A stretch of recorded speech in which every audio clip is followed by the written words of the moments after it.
ওম কর্মভেরি।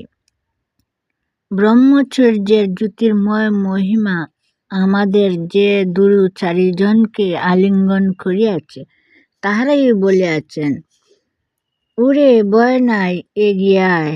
অগ্রগামীর সে আহ্বান যে প্রতীক শুনিয়াছে সেই বলিয়াছে, উরে বয় নাই এগিয়ে আয়।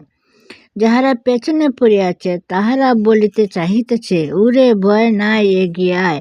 যাহারা চলিতে চাহে পথ পাশে বসিয়া পড়িতে চাহে না, দুটা নিরাশার কথা কহিয়াই ফিরিয়া আসে না। আমরা মরব না, শুকনো পাতার মতো জীবন বৃক্ষ হইতে জড়িয়া পড়ব না। ভারতের উত্থান যদি বিধাতার অভিপ্রেত হয় তবে বাঙালি উঠবে সর্বাগ্রে। উঠবে সে নিখিল ভারতের প্রতি অতুল মমত্ববোধ দিয়ে। উঠবে সে সমগ্র বিশ্বের প্রতি অনুপম প্রেম দিয়ে। যাহার দৃষ্টি যাহাদের সুদূরে তাহারাই বাঙালির অদূর গৌরবের উজ্জ্বল কিরীট দেখিয়াছেন, দেখিয়া স্তম্ভিত বিস্মিত পুলকিত হইয়াছেন।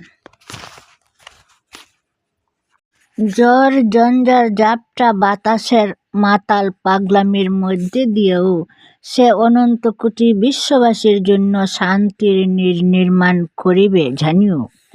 অরুণ কিরণ প্রাচীর আকাশকেই প্রথম রঞ্জিত করে।